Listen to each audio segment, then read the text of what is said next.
Ah, Ipadala mo yung ano yung hello guys, magandang hapon.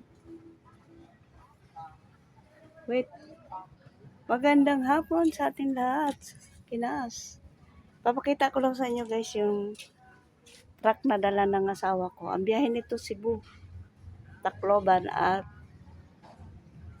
Bicol. Ayan. Ayan siya guys.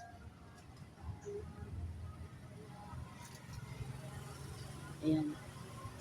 Di ko lang pwedeng mapakita yung aking asawa dahil walang saplot. Ang kanyang katawan ay bawal. Baka tayong maaar. Yan. Ayan guys, ang harap niya.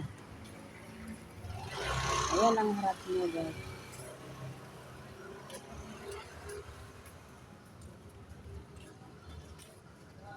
Ayan. Dito to sa gate ng Green Heights. Nakaparada siya.